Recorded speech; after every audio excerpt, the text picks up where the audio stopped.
Okay. Hello from South London. My name is Alixe Bovey, and I'm in my study, welcoming you all to the first Open Courtauld Hour, which we have concocted really using the energy that was left over when our research festival was necessarily cancelled because of the lockdown.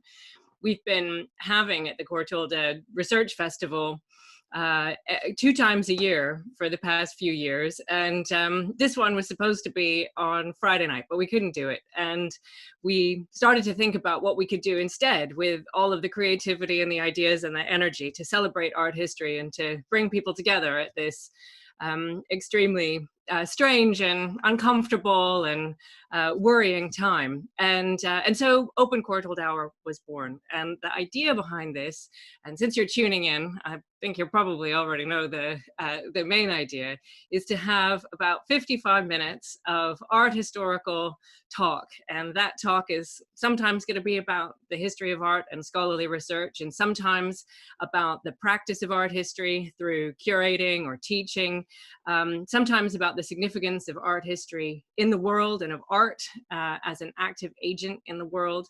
And every time we do this, we're going to finish with a poet. So it's my great pleasure to kick off and to introduce a panel of people that we have, beginning with my colleague Barnaby Wright, Barney really, but Barnaby is his grown-up name. Barney is the Daniel Katz Curator of 20th Century Art at the Courtauld and also the Deputy Head of the Gallery. And I think it's probably, now this is where these kind of Zoomcasts are a little odd. I think I'm going to have to get Barney to unmute and reveal himself. Barney, can you uncloak yourself? Hello, Alex. Can you hear me? Hey, Barney. Hey. Hi. You have a particular level of power over me at the moment, which is preventing me using my video. You may need to unblock me. I can't. Oh, how do I do this? Okay. I am going to make you the host for a second, and then you can introduce yourself and say a few things, and then hand back to me. Okay.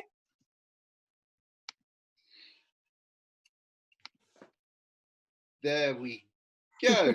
Hello, everybody. Good evening. I guess maybe good afternoon and good morning to some of you. I see so many people joining in at the moment, nearly 600 already, which is fantastic to feel part of this extended Courtauld community. As Alex said, my name is Barnaby Wright. I'm Deputy Head of the Gallery and Daniel Katz Curator of 20th Century Art.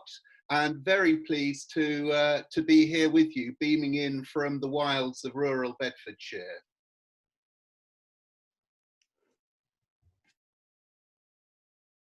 Is it my turn to talk now? Can you hear me? Yes. Oh, amazing. Okay. Oh, that's good. Okay. We've all, I think, become very familiar with Zoom and some of its functions, but this is the first time that we've attempted to share the Courtauld, if you like, with such a large number of people. And one of the things that Barney and I and all of our colleagues have really been trying to do is kind of sheepdog the Courtauld, if you like, keep everyone together, and usually through the medium of screens. In fact, so much are we talking on screens that I actually the other day quite literally forgot that you could phone someone on a phone. It seemed like a kind of novel thing.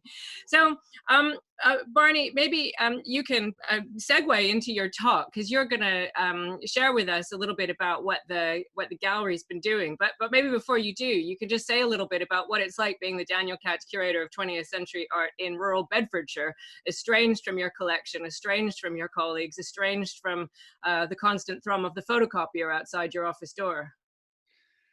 I think as for all of us, we're all finding our way through this very strange time. At the Courtauld, of course, it's a particularly unusual period anyway, because we're in the midst of a major transformation project, which includes a large rebuilding project of our home at Somerset House. And in fact, the Courtauld Gallery itself is actually closed already, and has been for a year or more. So when the lockdown began, our gallery was was already closed, but we were really very fully and energetically sharing our collection physically with people up and down the country through partnerships with museums and indeed internationally. So currently we have an exhibition in Kobe in Japan, which we had already installed and we're just about to open. That exhibition is still waiting to open, and we're very much hoping it's not going to be like one of those football matches played behind closed doors that nobody apart from security and the cleaning staff sees. And so our energies have been put into finding ways of staying connected online, and that has been preoccupying us really, as for so many people in the museum world, for the past few weeks. So that really is, I mean, one of the main things that we're going to be talking about tonight. First with you, and after that with Caroline Campbell from the National Gallery, about how institutions are coping with this struggle, and also trying to meet the growing, maybe even insatiable appetite that people have for culture of all forms, for art, music, literature, the work. So what I think we'll do now is I've got some slides and I'm going to say some things, and then we'll go back to Barney and he'll share his slides and say some things. Does that sound okay, Barney? Are we all good? Very good, let's go. Okay, I'm going to try to share my screen now. What could possibly go wrong?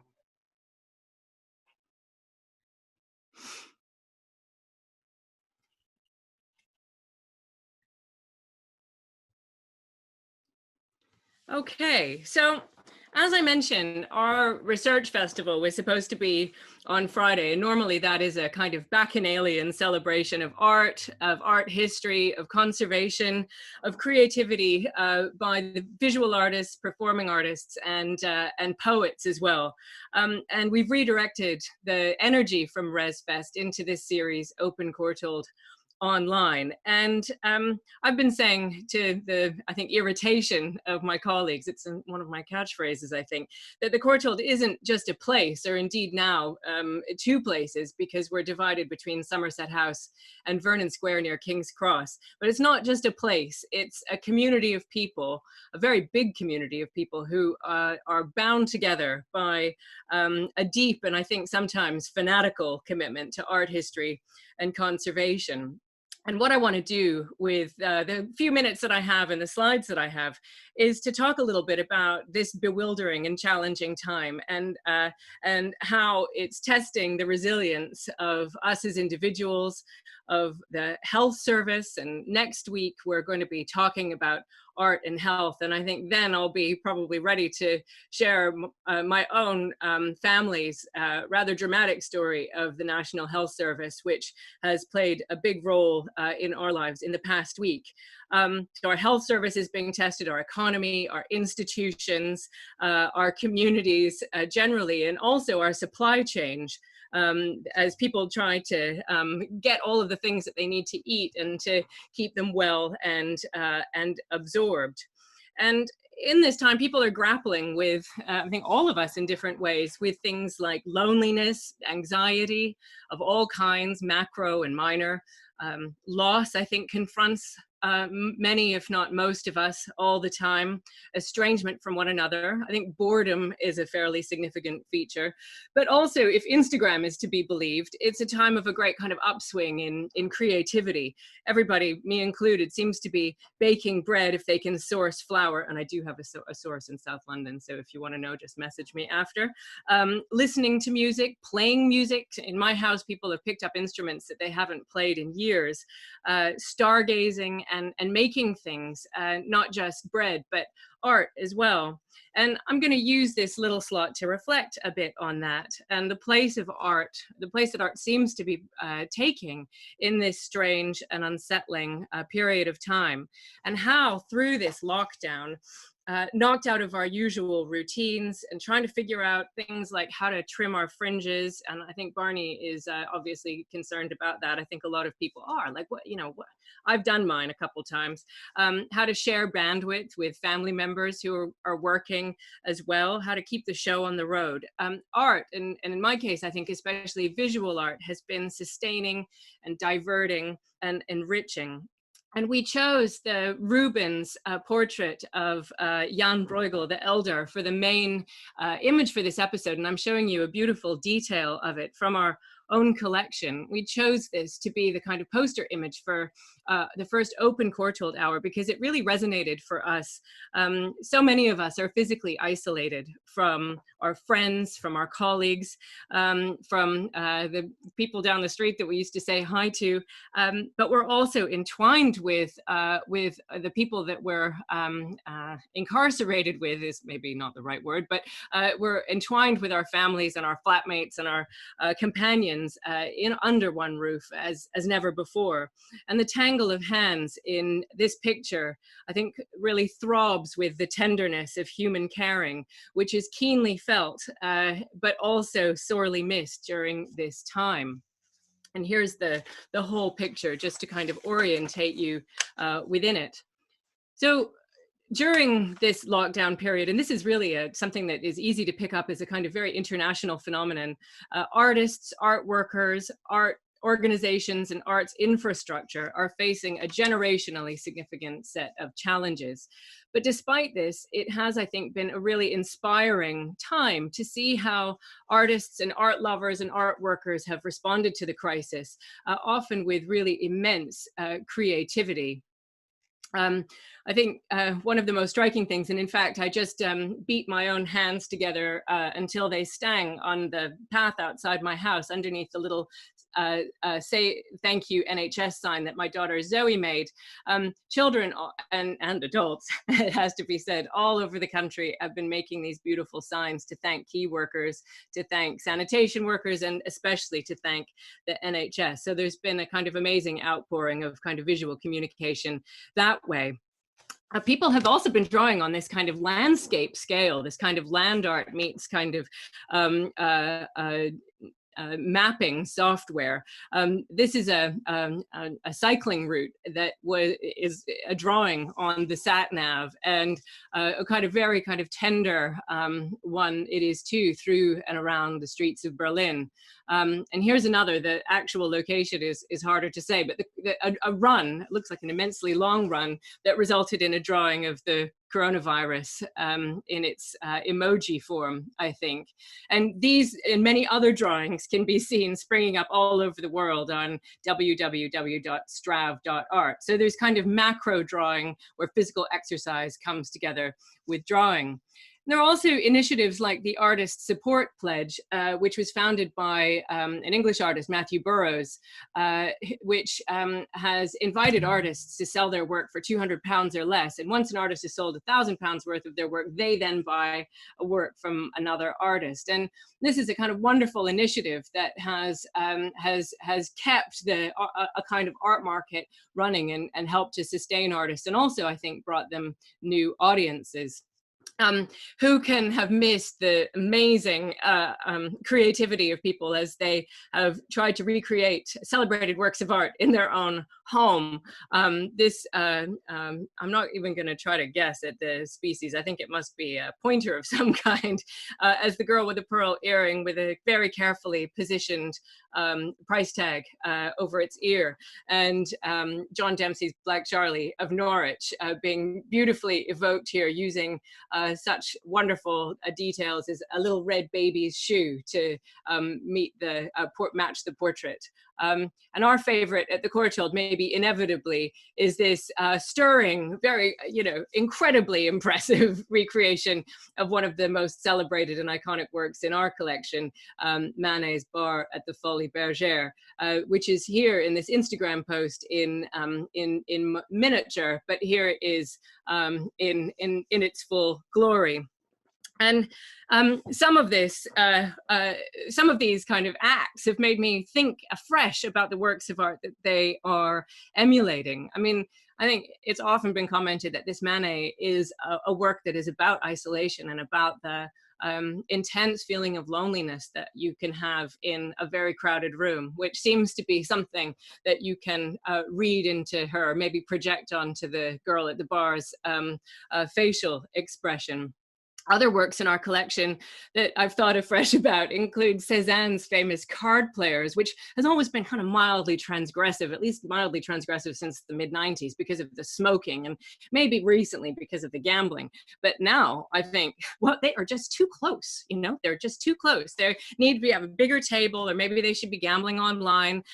So works have started to kind of read a little bit differently. One of my favorite works in our collection is Cranach's beautiful Temptation and Fall of Adam and Eve, which is a work that is so much about touch and about human gesture. So Eve tugging rather sexily at the tree of knowledge and handing Adam the fruit that she has picked for him, and then this kind of wonderful scratching of the head as he wonders whether or not he should have eaten it. It's also, I think, a work that is so obviously about nature, so interested in nature, and that I think is one of the things that has struck me the most during this period of lockdown is the resurgence of nature. I mean, London's air is so clear now that you can actually see through it. A friend of mine mentioned that Edinburgh looks like it's, she can stand on a hill and see it in HD. And at a more prosaic level, the weeds in the pavement on my street are flourishing as never before, I think because people just aren't walking on them as much. So this kind of resurgence of nature is something that is much commented on, and I think a source of interest and sustaining interest for people. Cranach's picture has played a role in lots of our research festivals in one way or the other, perhaps most strikingly when Dean Atta, novelist and poet, performed a really stirring work called Two Black Boys, in which he reimagined Cranach's Edenic scene as being populated not by this white man and white woman, but by two black boys who eat the fruit together and enjoy the paradise that is all around them. And this kind of opportunity that we have by using our collection and connecting it to scholarship and bringing together creative people is a really important spark for us. And I hope that's something that we're going to be able to achieve in the next few weeks. But I've talked a lot about hands and looked at the details of hands in a lot of these portraits, and I just want to finish up with a picture that I find really fascinating of a very modern hand reaching out towards a Paleolithic cave painting that's in the north of Spain, which has been scientifically dated to the very precise date that it's 37.6 thousand years old, which I think is a very kind of stirring for me reminder that works of art have the power to communicate, not just between people in the same place at the same time, broadly speaking, but across great tracts of time. And that as long as humans have been making images, and some of the first images that we have are human hands represented in the way that you can see on this wall. And here this modern hand reaching out to this ancient hand, I think is striking for me, partly because it shows how a moment like this, a kind of shared yet isolated experience like the lockdown that we're having, can, I think, really teach us something about the way that we can communicate with people in the past and the challenges that they've faced or not faced, the struggles that they've had, and to take solace in that.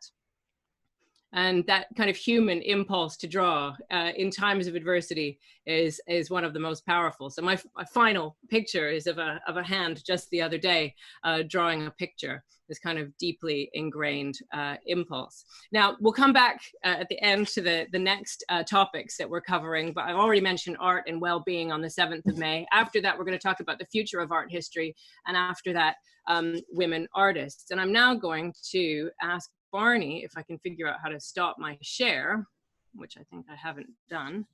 I'm going to ask Barney to share his screen and share his slides too. You need to unmute. How's that? Thank you very much indeed, Alixe, for that fascinating, fascinating look through what's been happening over just over the past few weeks. Let me try and share my screen now.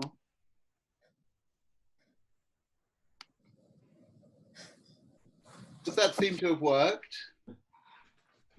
Fantastic. Well, I wanted to say a few words really about the Courtauld Gallery's experience of these lockdown days that we're all going through, but especially how we're harnessing our online resources to try and stay connected with people through art and culture, something, of course, that museums and cultural institutions throughout the country and across the world are also doing as well. Now, I begin, as you see, with what is in fact a heavily idealized view of my current workspace at home, tidied beyond recognition, especially for the occasion. But on the screen now is a view of the Courtauld Gallery's virtual tour that I've found myself really returning to quite often over recent weeks and days. And I'm certainly not alone in that. Almost as soon as the lockdown was imposed last month, the number of visits to the Courtauld's website shot up. But most dramatically, we saw an enormous increase in visits to the virtual tour of the gallery. And I'm told that from the beginning to the end of March, we saw an increase in virtual tour hits of something like 2,000%, about 40,000 visits over the last couple of weeks and counting. We know, of course, that museums up and down the country and around the world are experiencing this similar phenomenon of people going online in large numbers to engage with art and culture. And it's not surprising, of course, given that most museums are closed as physical spaces. But I was surprised by two things, really, relating to this. The first was just how quickly this started to happen, with visits spiking in just a few days. And I think that suggests, surely, that art really is vital to many people's lives. It's something that we've often said before, but this is a time when I think, you know, we can really say it with confidence and on the evidence of how people are behaving to try and regain access to art and culture online. The second thing that really surprised me was the fact that in the case of the Courtauld Gallery, these online visits happened despite the fact that, as I was saying, we've been closed for a major refurbishment for well over a year already. And I think our case makes clear that this was not people responding to a recent closure or compensating for an impending visit to, say, our galleries at Somerset House. This was really people feeling a new need to look at art in a time of isolation. Our virtual tour, I've got a number of screen grabs from it. Our virtual tour is in fact a really long-standing feature of our website. It was commissioned about 8 years ago, but I think it still stands for some of the things we should be striving for in the digital material that we produce. It's of high visual quality, it's really unfussy, it's immersive, it's zoomable to brushwork level, as you see here, indeed to label reading level. And I think in many ways, despite being quite old now, it actually does a better job than some of the more recent virtual tours, which zoom you around in a slightly disorientating way. Because I think what it does really well is create a contemplative space online for looking and thinking. And I suspect that that's what many people are really craving at the moment and will continue to want from online experience, part of what they'll want when restrictions are lifted. As with many cultural institutions, the current situation has made us all at the Courtauld think urgently about our digital realms. Certainly in the opening weeks of the lockdown, quick responses from our web and communications teams have seen our digital content made more easily accessible. There's new hubs, there's new links on the website, and yeah, pulling up features, digital content that really works at the current moment has been a really sort of important feature of what we've been doing. And I think it's led really to a renewed appreciation of particular features that thrive online. And I point out here just a couple. One is our Illuminating Objects project that's been running for a number of years, whereby a student, usually from a discipline other than art history, works with our curator of sculpture and decorative art to present an object in real detail, both by presenting it in the gallery setting, but also through having a significant digital presence. And I think that this works is an example of something that really sort of has its own identity online, zooming in on the object, you know, very high quality images, and then being able to take put different lenses onto that object. You see 6 of them presented here on this particular casket, looking through different lenses, linking through in different ways, revealing different layers. This is one of those features, I think, that is sort of perfectly suited to the online platform. Among many other things, we're also working to use our digital resources to keep our very active programme of national partnerships thriving. We obviously can't open planned physical exhibitions at the moment, but actually the importance of those networks to us, how we can support each other as institutions through this time of crisis, is becoming really apparent, and as a way of reaching wider audiences. I also wanted to mention the Courtauld's MA in curating the art museum programme. Every year, students on this course work closely with the gallery to mount an exhibition that draws upon the Courtauld's collection and that of the Arts Council. This was last year's show, Generations, at Somerset House. This year, what was intended as a physical show is now being rethought and recast by students as an online exhibition. And the students have enormous ambition for it. And I think it's going to be a really fascinating project for our current times. So in a sense, as well as living through this period at the Courtauld, we're also trying to teach our way through this period. And this is one very prominent example, I think, of how an online presence will be made manifest. And I hope you'll look out for it in June. I just finished back with my tidy Mac and mug on my impossibly tidy desk. Of course, the lie of this disguises the fact that this is actually a messy and deeply unsettling time. I think our need for art to console and enrich, to make us feel more connected, or otherwise to help us make sense of ourselves seems even greater now.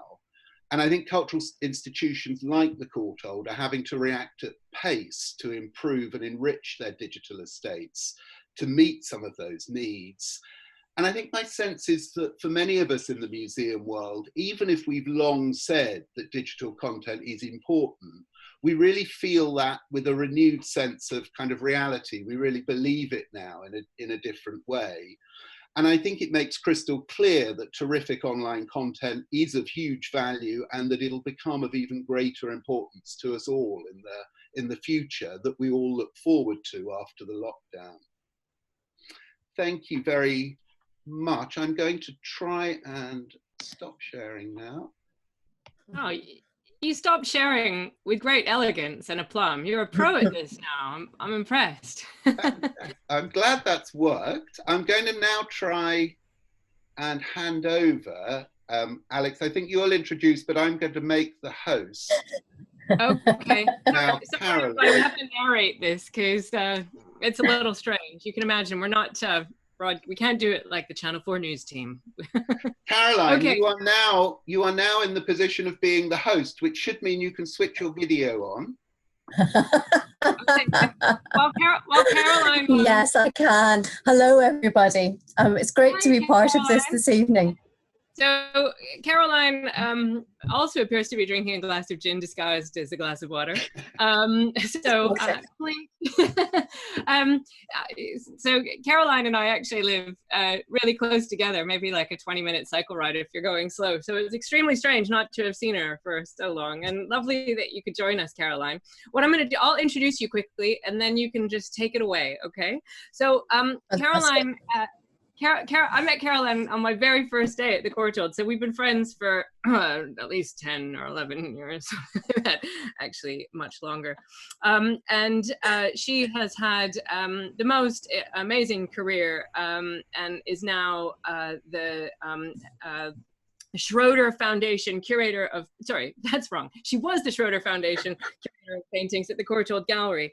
And she's now head of research and collections at the National Gallery in London. And she's a specialist on Italian Renaissance art, but as may well be evident when you actually hear her speaking, she's got phenomenally wide interests, both chronologically and disciplinarily. So thank you for joining us, Caroline. And now you can share your screen. It's all yours. Lovely. Thank you so much, Alex, and everyone. It's really great to be with you this evening. And let me see if I can manage the technology of this. Great. Yes, here we go. So as Alex said, I'm Director of Collections and Research at the National Gallery in London.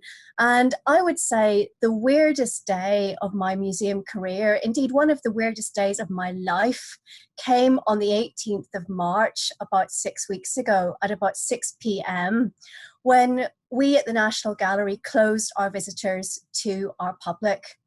And since that point, the collections in Trafalgar Square have remained completely safe, but they've remained unanimated because neither the people who work with them nor the people who come and visit them have been able to interact with them, at least not physically.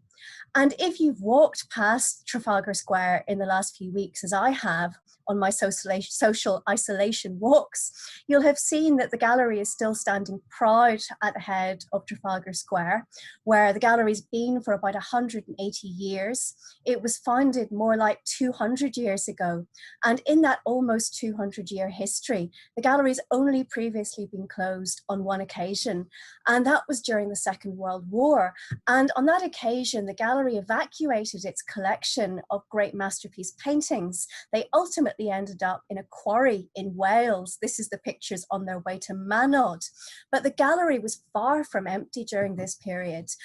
Dame Myra Hess organised a series of daily concerts in the empty gallery spaces.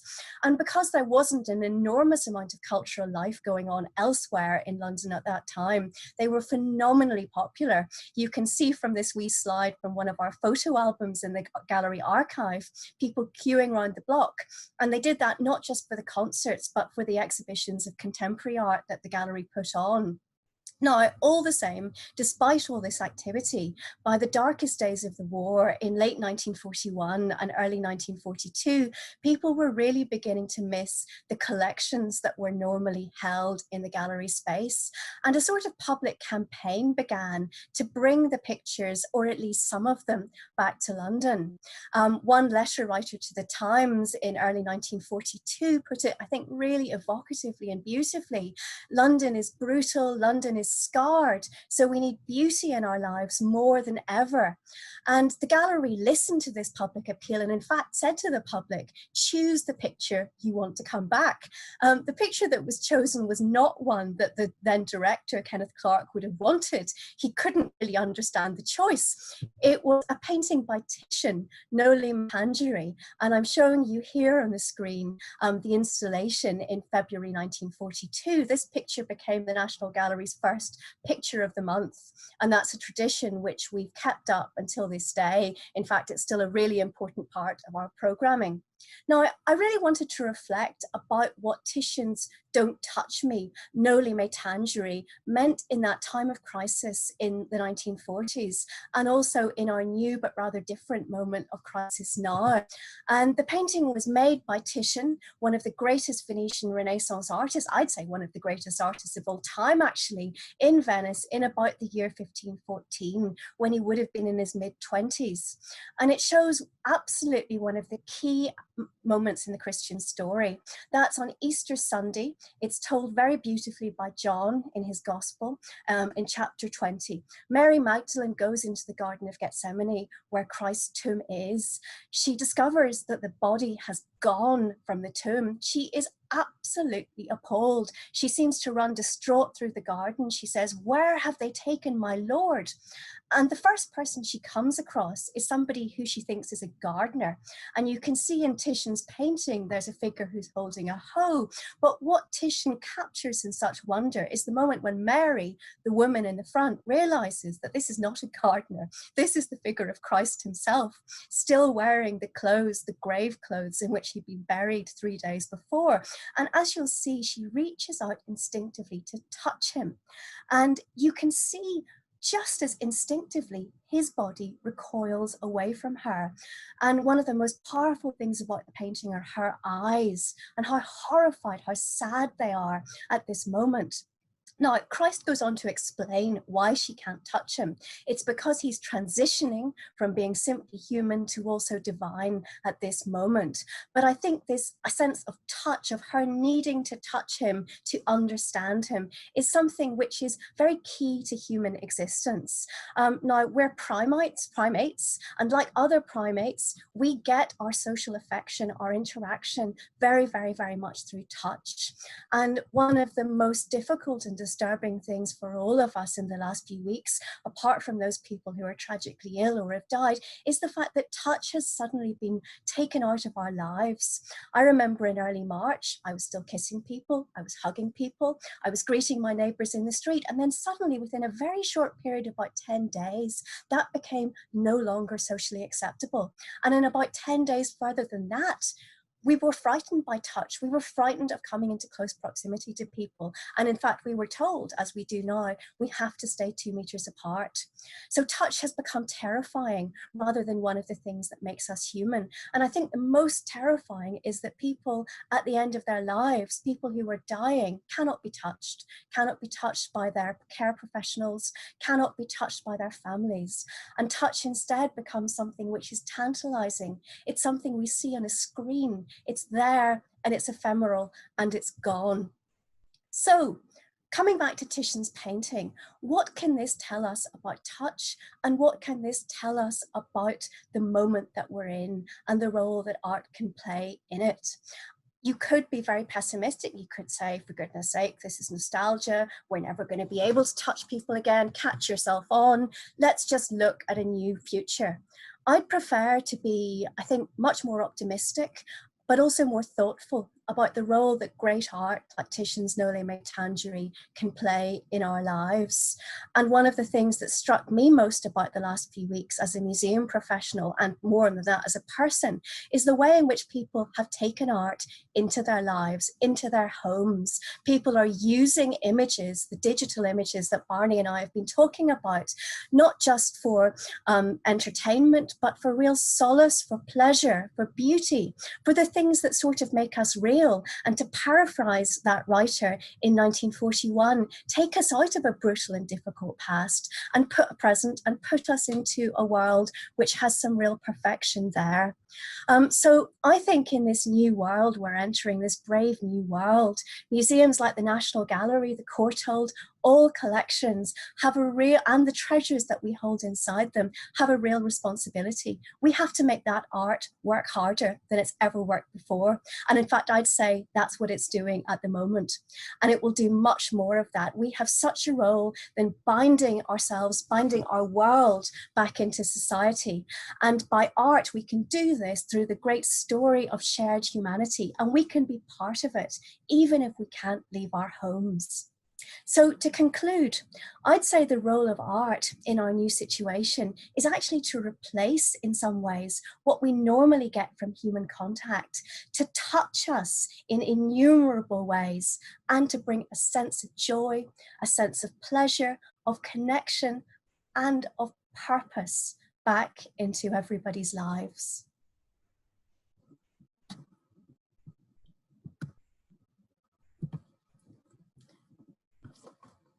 So,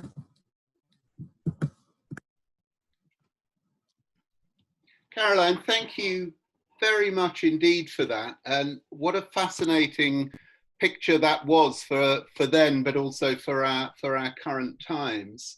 I'm going to introduce Lorraine Smith now and her presentation. Caroline, I think given our slight technical difficulties at the moment, you need to make Lorraine the host if you can. That's what I'm trying to do, Barney. My silence was because I was somewhat struggling at that. This does seem to be a wee bit technically complicated. If you hover over her thumbnail. Oh, brilliant. Thank you, Barney. I have done it, and well I done. hope that works. Over to you now, Lorraine. Well, Lorraine, Lorraine, it's lovely to see you on screen. I'm so glad that you're here. Lorraine, you have, I think, yeah, one of the most sort of fascinating double lives, in a sense, as a museum and cultural institutional professional. By day, you are executive assistant to our own dean and deputy director at the Courtauld, but by night you are co-founder of the Underpinnings Museum, which I was looking at today, an online museum dedicated to the history of lingerie. I was particularly struck by the boudoir bonnets, which I'd never come across before, but are now all over. And we're really looking forward to hearing your presentation. So Lorraine, thank you. I'm going to hand over to you now. Well, thank you ever so much. I did pre-record my talk due to technical difficulties earlier in the week because I didn't want things to go wrong on the night. So I think somebody should be able to share that for me now.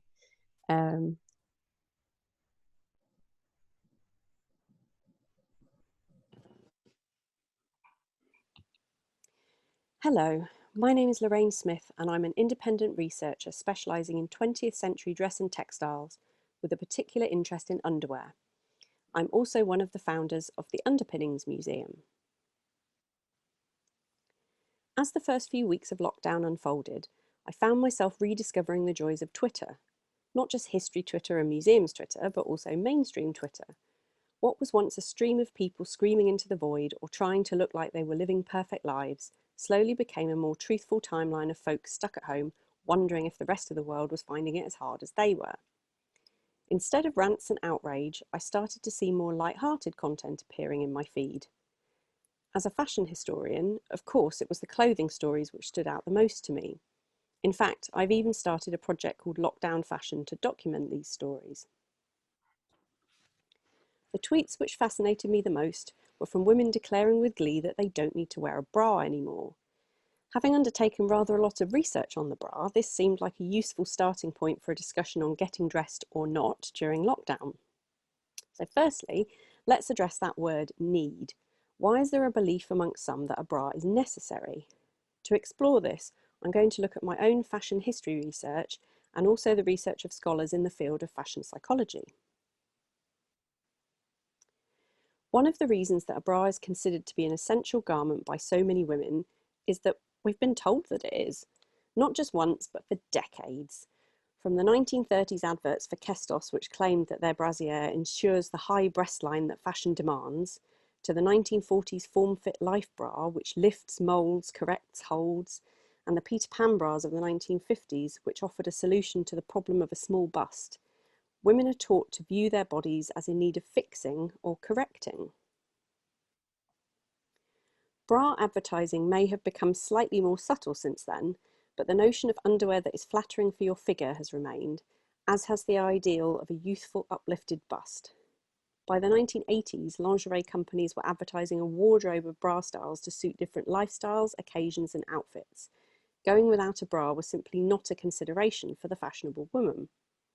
Of course, things have changed a lot in recent years, and the experiences of women born in the 1970s like me will differ quite considerably from those born since the year 2000. But years of being bombarded with fashion advertising will inevitably have an effect on anyone exposed to mainstream media. As we absorb these messages and consume the fashions they promote, this has an effect on the process of identity formation, which leads me to the second aspect of why a bra could be considered necessary. In 2006, Danish researchers Christian Jansen, Per Østergaard, and Carla M. Susina Vieira published a paper in the Journal of Consumer Culture on lingerie consumption and the experience of feminine identity. Their analysis was based on interviews with 22 women aged 21 to 41, and they discovered that many of these women bought expensive underwear purely for themselves, for how it makes them feel rather than how it looks to their partner. The researchers reasoned that exquisite lingerie is thus more than just an object to be looked at. It is also a tool used deliberately by a woman to produce sensual experiences for themselves. It is also used strategically to give a bodily sensation of being feminine. In their conclusion, they remark that lingerie, despite being hidden from view, is both a symbol and a tool of identity. But how does this explain why some would deem the wearing of a bra to be necessary? I have one more quote that might help convince you. When discussing their research with D. Amy Chin in a dialogue published in the subsequent issue of the same journal, Jansen and Østergaard stated, a respondent describes how she's been using padded push-up bras for years. One day she had run out of the push-up bras and had to wear one of her old wireless bras. When she looked at herself in the mirror, her first reaction was, this is not me, this isn't my shape.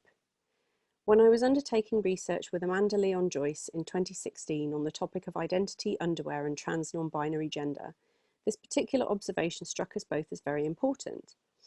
Amanda explained to me that from a psychological point of view, this person's body schema includes this item of underwear to such an extent that when the item is removed, the body schema is damaged. The bra had become part of her identity. That explains why some women feel as though lockdown has freed them from the need to wear a bra. If they're no longer leaving the house and are only visible head and shoulders on video calls, the shape of the body becomes a little less part of their identity. But my talk wasn't titled, Do I Need to Wear a Bra During Lockdown? It was about getting dressed in general. So, why are clothes necessary? This is a bit of a big question, but seeing as we're talking about clothing in the context of your own home, I think we can mostly skip over the protection from the elements and public decency aspects. However, it's also worth noting that in the context of home, not getting dressed doesn't always imply nudity. It can also mean spending the day in nightwear, loungewear, or some other unstructured clothing. So, why bother getting dressed during lockdown? For the answer to that, we need to return to the field of psychology. In their 2014 research paper, Understanding the Links Between Positive Psychology and Fashion, Christoph Simon Masuch and Kate Heffron from the University of East London looked at clothing and well-being. There are two types of well-being in this context: hedonic, which involves immediate experiences of pleasurable emotionality, and eudaimonic, which refers to a sense of belonging, purpose, and self-actualization. Their study of male and female participants aged between 25 and 46 revealed that clothing practices had a significant impact on participants' experience of both hedonic and eudaimonic well-being. Clothing practices were chiefly experienced as a rich source of positive emotions. In addition, fashion was often reported to be a mechanism to regulate everyday well-being by proactively managing mood. In conclusion, while there may not be a need to get dressed when you're in the comfort of your own home, paying attention to what you wear can provide a good way of lifting your mood and improving your overall well-being, especially when you're at home for extended periods of time. I started lockdown wearing outfits I would normally wear to work, as getting dressed is my daily creative practice. But in recent weeks, I've been wearing outfits that are more fancy, creating my own form of art in isolation. What works for me may not work for you, but I do encourage you to look at your wardrobe with fresh eyes and make an active choice each day, whether that's to remain in your pyjamas, to embrace above-the-table dressing for Zoom calls, or to take part in Dress Up Friday. is entirely up to you.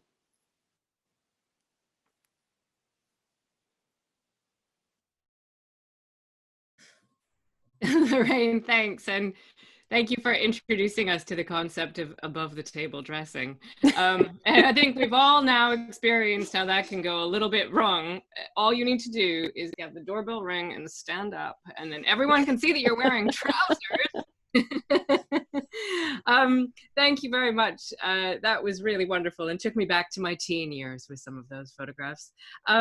So it's now my really very great pleasure and privilege to introduce Shagufta K Iqbal, and I'm just going to make sure that we can hear and see you. Can we?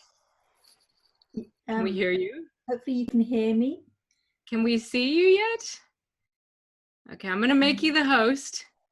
Okay. And I'm going to see if I can keep talking. And if I can't keep talking, I'm sorry, you're going to have to somehow introduce yourself, but I think I can. So let's see. Can you? Yes, I am now the host. So I should be able to start my video. You can materialize. Oh, wonderful. Well, hi there. Well, thank you for joining us and rounding out our Courtauld slightly longer than an hour. So Shagufta is an award-winning artist and poet, and her practice uses works of art of all kinds to reach out to audiences and to represent the experience of people who have not normally been part of the mainstream of the art world. And she's been described, I think, with enviably as a poet whose work leaves you validated but aching. Her narratives are important, heart-wrenching, and relatable. So that must feel quite nice to, you know. I'm surprised Twitter can be such a nasty place, but obviously not in this instance. So you've made some new work for us, and I'm just going to hand over to you and thank you for sharing it. Yeah, okay. I'll just do a little bit of background about the work because I was really torn between the Manet, the bar, and Cezanne, and it was spent weeks struggling between which one to choose.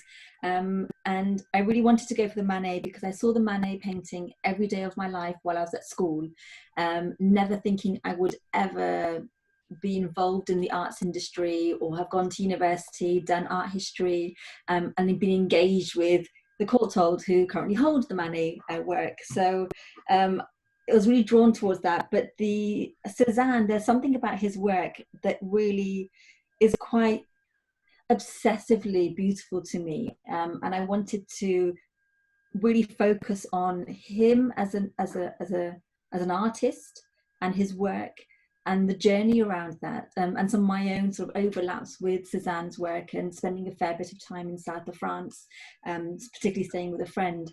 So this is a piece I've written in response to a few of Cezanne's work. I mean, you could point out one or two pictures, but because he constantly reinterprets the same image again and again and again, you're never really talking about just the one image. You're talking about several images at one particular time. So I'm going to do a screen share so you can have a look at some of the images. There we go. Hopefully that should allow you to see the screen. And so it's Cezanne's mountain Sainte-Victoire with a large pine. Over and over and over again. Some would ascribe it to a madness.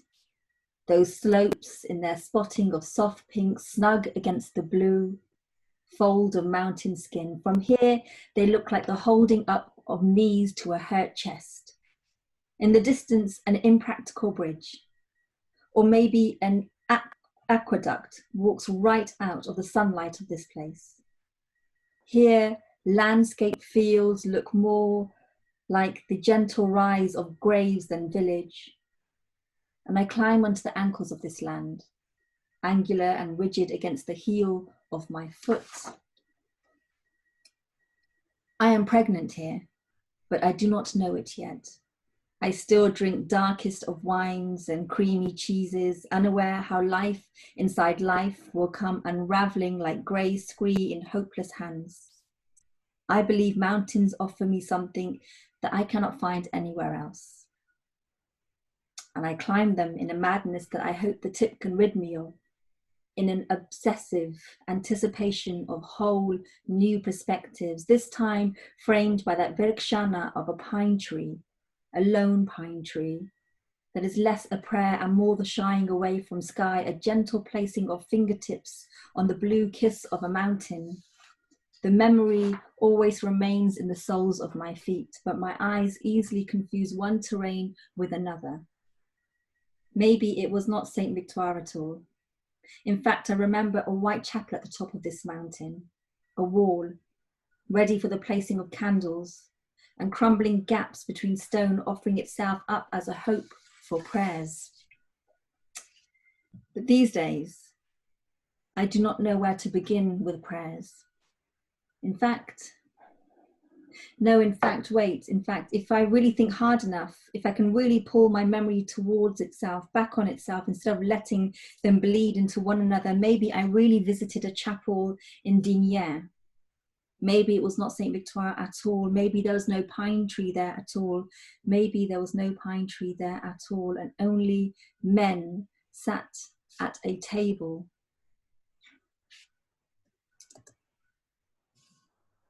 Cards spread circular in their hands in an endless game of tempting fate, of luck providing them with a different journey away from this wooden grain of table.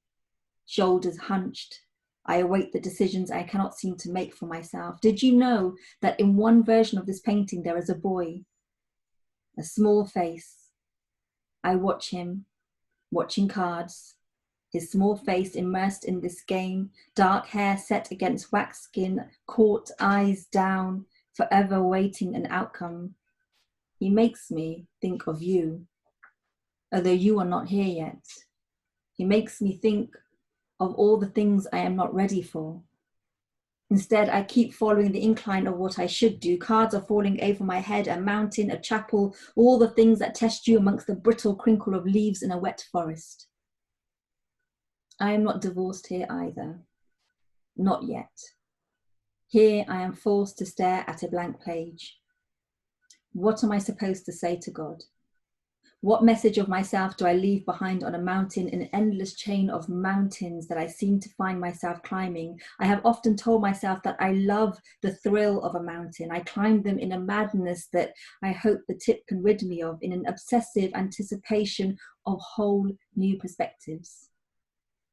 This time, I was told that the Madonna would await me at the top of this particular mountain, the mother of all mothers.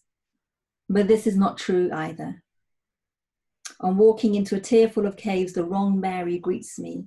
A painful figure curled over, my whole heart falls into her frame. She is not what they tell you it is going to be. Instead, angular in her resting, a clunky hand held up not in prayer, but a tired placing of fingertips on white kiss of stone. Even the raindrops fall irregular here. No drowning of hair or modest veil here, no peach shoulders on display here, just a hidden face, slapped by brush, a stroke of sorrow, an accumulation of greys and blues and browns. Even the light here bears a dampness. So I do not light a candle here. This is not really meant for me. Maybe a masjid will answer me, I think to myself, but Bulleh Shah has asked me, how many times have you walked into a shrine only to walk out of yourself? Bulleh Shah has asked me, how many times have you walked into a shrine only to walk out of yourself? You can find Allah, he tells me, back down the path from where you came. So I know I'm not going to find some faint ghost of myself in any building. Instead, there are these questions I hold within myself, which I alone am responsible for answering, but my cards are all blank. I am tongue-tied in my prayers. The ground before me raises itself and I am tired. I have yet to grow you. You have yet to become more than a thought. I am not quite fully a mother yet. That is yet to come. Although at the time I did not know what that could possibly look like, because I was stuck in a loop of fear, and I needed to learn to step back and take in the whole of it. I need to learn to step back and know that this is just one small detail of it.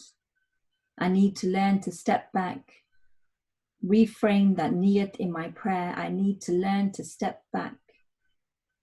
I need to learn to step back. Thank you.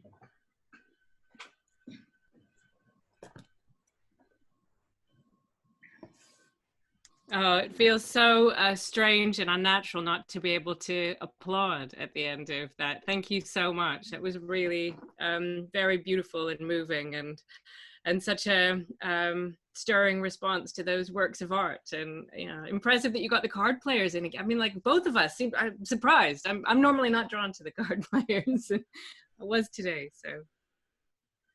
Thank you. Okay. It's now time to say thank you to everybody who's taken part. I want to start by thanking the incredible team of people that I work with at the Courtauld. Can you hear me? You can. Yeah, okay, good. I thought Barney looked confused. So the incredible team of people that I work with at the Courtauld, who are Layla Bumbra, who's the Open Courtauld producer, who has been the lead for all of this, Fern Inge, the research forum program manager, without whom not, Grace Williams, our digital producer, also in the essential category, and colleagues from across the institution, not least Barney. Thank you so much, Barney. And also Lorraine and Caroline, and to you too, Shagufta. Now I'm going to, Barney, I think you're the host, but I want to share my screen for one last time. So can I do that? Yeah, I can do that. Okay, sorry. Barney is revealing himself to be the grand master of this, and I just want to kind of finish up, if I can, by saying thank you, and also pointing out the details for our next 3 installments of Open Courtauld Hour. And especially next week, same time, same place, we'll clap for the NHS, and then we'll gather around our screens to talk about art, not as a luxury or as some nice add-on extra, but as the absolute essential that it is for human health and well-being. And so that's the topic next week, and we've got a wonderful panel of people joining us. The week after that, we're going to talk about the future of art history. There's nothing that historians like me love more than talking about the future of the past. So I'm really looking forward to that. And then we're going to finish the month with a session on women artists. And I just want to thank everyone once again. And then I think it's time to end the Courtauld, the first ever Open Courtauld, slightly more than an hour. So thanks everyone for sticking with us, and good night.